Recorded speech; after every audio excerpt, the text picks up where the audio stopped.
You should know the purpose of your investment. जब तक आपको आपका पर्पस नहीं पता है इन्वेस्टमेंट का, टाइम होराइजन नहीं पता है, गोल नहीं पता है, तब तक आप प्लान नहीं कर सकते। और जब तक आप प्लान नहीं कर सकते तब तक आप स्कीम सेलेक्ट नहीं कर सकते। तक आते आते एक साल में उन इन्वेस्टर्स ने लगभग 39% का एनुअलाइज रिटर्न बनाया। तो यानी कि 1 करोड़ आपका बन गया 1 करोड़ लगभग 40 lakh, 1 crore 40 lakh. Hello everyone, my name is Rajinikanth. Today हमारे साथ है गौरव गुप्ता जो इंडस कैपिटल के सीईओ है। आज उनसे हम कुछ इक्विटी मार्केट के बारे में सवाल पूछेंगे। So welcome Gaurav. Thank you. तो मेरा पहला सवाल आपसे ये है कि बहुत सारे लोग एक क्वेश्चन पूछते हैं कि कौन से स्टॉक्स में इन्वेस्ट करना चाहिए या कौन से अच्छे म्यूचुअल फंड है जिसमें इन्वेस्ट करना चाहिए। तो आप इस क्वेश्चन को कैसे देखते हैं? बिल्कुल सही पूछा रजनीकांत जी। आई थिंक ये सबसे ज़्यादा कॉमन सवाल है जो हमें लोग पूछते हैं।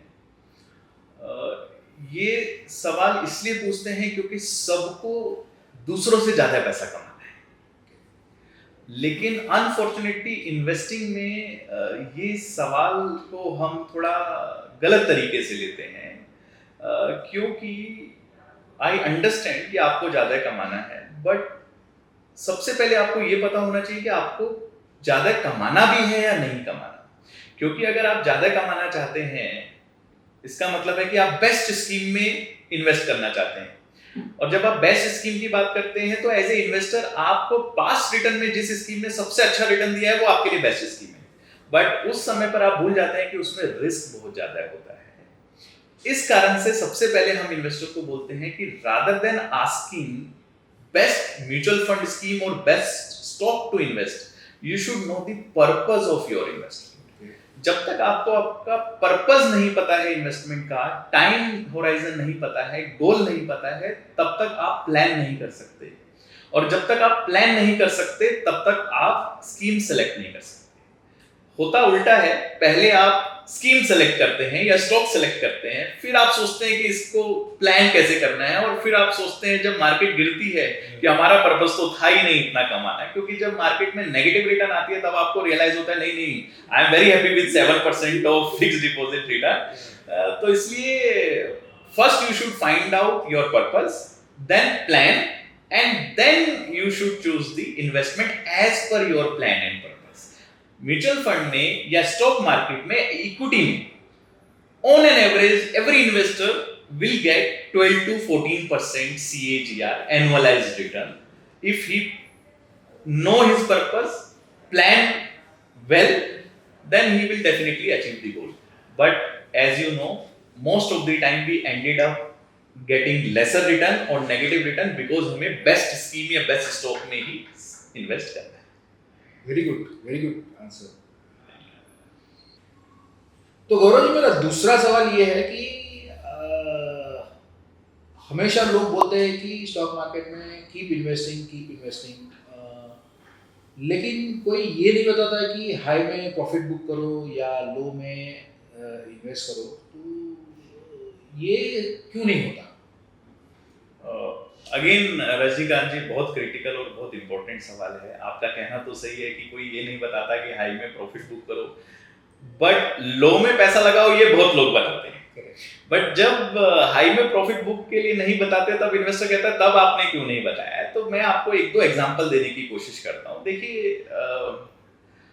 इक्विटी मार्केट में अगर पैसा कमाना है तो सबसे पहले आपको एक दुश्मन से लड़ाई करनी है, और वो दुश्मन कोई और नहीं, वो आपका खुद का बिहेवियर है।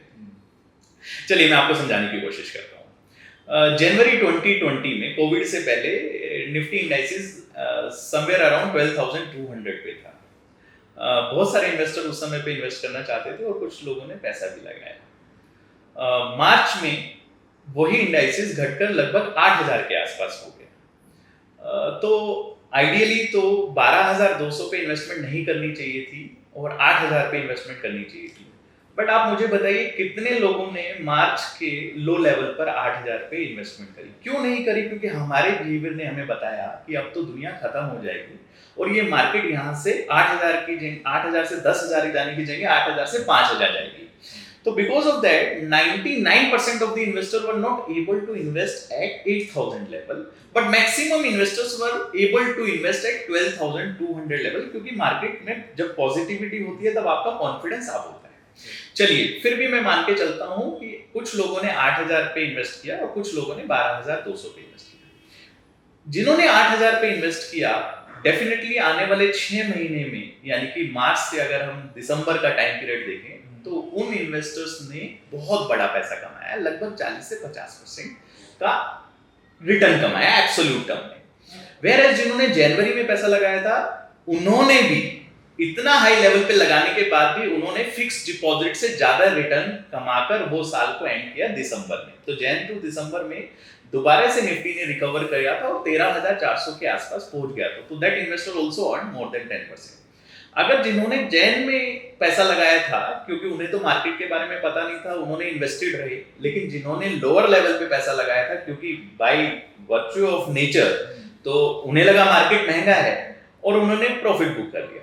बट नेक्स्ट ईयर दिसंबर 2022 तक अगर कोई इन्वेस्टेड रहता है या दिसंबर 2021 तक कोई इन्वेस्टेड रहता, तो जनवरी में जिन्होंने इन्वेस्टमेंट किया था उन्होंने अभी भी रिटर्न लगभग 14-15% का CAGR एनुअलाइज रिटर्न कमाया है। बट जो इन्वेस्टर ने एग्जिट कर लिया था वो फिक्स डिपॉजिट में आ गए। तो दी आंसर इज यस, अगर आप चाहें तो मार्केट में बहुत ज्यादा पैसा कमा सकते हैं टाइमिंग कर। बट जब मार्केट गिरता है तो हमें बहुत डर लगता है और जब मार्केट बढ़ता है तो हमारा कॉन्फिडेंस बहुत ऊपर आता है। अभी let's take a practical example now. आज मार्केट में अच्छा खासा करेक्शन है, ऑन एन एवरेज 20% के आसपास करेक्शन है। अगर स्टॉक्स में देखें तो 50%, more than half of the market is down by 50%। How many investors are ready to put in money at this point of time? और अगर पैसा लगा भी रहे हैं तो what percentage of their wealth they are putting the money? तो ये बिहेवियर है। अभी हमने एक इन्वेस्टर का लाइव एनालिसिस करने की कोशिश करी थी। तो that investor has invested in like multi cap, flexi cap, small cap, mid cap, well diversified portfolio. उन्होंने 1 करोड़ रुपए इन्वेस्टमेंट किया था 2017 में। 2017 में 1 करोड़ का इन्वेस्टमेंट किया तो 2018 तक आते आते एक साल में उन इन्वेस्टर्स ने लगभग 39% का एनुअलाइज रिटर्न बनाया। तो यानी कि 1 करोड़ आपका बन गया 1 करोड़ लगभग 40 लाख, 1 करोड़ 40 लाख। उन्होंने कुछ डिस्टर्बेंस नहीं करी पोर्टफोलियो में, ही वाज वेरी हैप्पी। जैसे ही 2018 के बाद 2019 आया, 2 साल के बाद, तो जो 39% का CAGR था वो घट के रह गया उनका लगभग 14 से 15%। जैसे ही 2020 आया, जनवरी 20 आया, तो उनका पोर्टफोलियो का जो ओवरऑल रिटर्न था वो 14-15% से घट के हो गया कुछ 12%। और जैसे ही 2 महीना कोविड आया तो रजनी जी, यू विल नॉट बिलीव, 23 मार्च 2020 को जो उन्होंने 1 करोड़ रुपए इन्वेस्ट किया था, उसकी वैल्यू मार्च 2020, ऑलमोस्ट लगभग 2.5 साल के आसपास, 1 करोड़ का लगभग 90 to 93 लाख रुपीस है। अब आप मुझे बताइए, अगर आपका इन्वेस्टमेंट होता तो आपके माइंड में क्या आता? आपका लगभग 2-2.5 साल का फिक्स डिपॉजिट का रिटर्न चला गया। जो आपका 1 करोड़ 40 लाख हुआ था, आपने उस समय पे सोचा होता कि 40 लाख में प्रॉफिट बुक कर दूं, वो आप नहीं कर पाए, तो आपने कुछ नहीं किया। और फॉर्चुनेटली क्योंकि आपने अच्छी मार्केट में कुछ नहीं किया, तो आप में पेशेंस था या आपने अपनी डिस्ट्रीब्यूटर के एडवाइजर की बात सुनी और आपने उस समय पर भी कुछ एक्शन नहीं लिया। वही पैसा अगर हम 2021 जनवरी में देखें तो पूरा का पूरा लॉस रिकवर हो गया। एंड इतना ही नहीं, वो जो रिटर्न आपका -2.5% हो गया था एनुअलाइज, वो रिटर्न पूरा रिकवर होके लगभग 13% के आसपास CAGR यानी कि एनुअलाइज रिटर्न बन गया। और 21 के बाद अगर आप 22 तक इन्वेस्टेड रहते तो वही रिटर्न 13.5% का रिटर्न बढ़कर लगभग 19% CAGR हो गया। यानी कि आपने ऊपर के भाव में बेचा नहीं था, नीचे के भाव में खरीदा नहीं था, आपने कुछ भी नहीं किया था, आपका पैसा 2-2.5 साल के बाद नेगेटिव भी हो गया था। बट 2022 में आपका CAGR 19% था, और आफ्टर दिस ब्रूटल फॉल जहां पर हमने 20-25% का इंडाइसेस में रिटर्न नेगेटिव देखा है, 50% के आसपास स्टॉक्स डाउन है, आज भी आपका रिटर्न लगभग 16% CAGR बन रहा है, एनुअलाइज बन रहा है, और आपकी इन्वेस्टमेंट कोविड से पहले थी, कोविड के लो लेवल पे नहीं थी। तो हमारा ऐसा मानना है मार्केट आपको हर साल 30 से 40% रिटर्न बनाने का मौका देती है, क्योंकि मार्केट 15% नीचे जाती है, उसको रिकवर करती है और 10-15% पे पॉजिटिव पे एंड करती है। लगभग 75-80% every year you get that opportunity to make 30-40% return, but it is मतलब I have never met a investor जिन्होंने लोअर लेवल पे खरीदा और अपर लेवल पे बेचा। कहीं तो आपसे गलती होती है, बट जो स्टेट इन्वेस्टेड रहे उन्होंने बहुत पैसा बनाया। एंड नाउ आपने मुझसे पूछा था कि लोअर लेवल पे आप बोलते हो, तो हमें एक चीज का पता है कि आज भी हम अपने इन्वेस्टर्स को बोल रहे हैं कि खरीदिए। क्यों? क्योंकि एक चीज सर्टेन है कि 20% गिरा हुआ है, डिस्काउंट मिल रहा है, you can take that advantage. And यही 17-16% का रिटर्न जो उनको मिला है, अगर वो कोविड में इन्वेस्ट करते या ड्यूरिंग दैट टाइम इन्वेस्ट करते, तो आज वो रिटर्न बढ़कर उनका 19-20% का CAGR है। So you mean to say inactivity is very important in the investing? Absolutely. Okay. So Gaurav ji, एक बात बताइए, why are you so confident about equity market? Because इसके पीछे राज क्या है? क्योंकि ऐसा क्या चीज़ है जो आपको पता है जो मुझे नहीं पता, एंड मुझे तो एक्चुअली जब मार्केट गिरता है तो डर लगता है, तो ये क्या राज क्या है आपका? तो रजनी जी, पहली चीज तो मैं आपको एक क्लियर कर दूं कि इस वर्ल्ड में ऐसा कुछ भी नहीं पता है जो मुझे पता है या किसी भी फंड मैनेजर को पता है और बाकी सबको नहीं पता है। Okay. तो आज की डेट में नॉलेज सबसे फास्ट, लाइट की स्पीड से भी फास्ट ट्रेवल करती है। तो जो मुझे पता है वो सबको पता है, और जो सबको पता है वही मुझे पता है। मैं आपको एक चीज समझाने की कोशिश करता हूं। तो हो सकता है, जैसे आपने मुझसे सवाल पूछा, अगर मैं आपका कॉन्फिडेंस पूछूं कि what is your confidence on fixed deposit, तो आपका आंसर क्या होगा? आपका आंसर है वेरी कॉन्फिडेंट। ऐसा क्यों है? देखिए, बैंक जो आपको ब्याज दे रहे हैं आपके पैसे पे, बैंक क्या करता है? वो बैंक किसी ना किसी को लेंड करता है, राइट? आपसे 6% में लेता है और किसी को 10% या 11% में आगे देता है। किसी को मतलब कौन? वही कॉर्पोरेट, कोई कंपनी जो अपने बिजनेस में इन्वेस्ट कर रही है। अभी अगर मैं एक कॉर्पोरेट और आप बैंक हैं और मैं आपसे 10% के ब्याज पर पैसा ले रहा हूं, तो ये तो श्योर है कि मैं 10% तो नहीं कमाने वाला हूं। कहीं ना कहीं मेरे माइंड में होगा मैं 12%, 13%, 14% कमाऊंगा, तभी मैं आपको 10% का ब्याज दे पाऊंगा।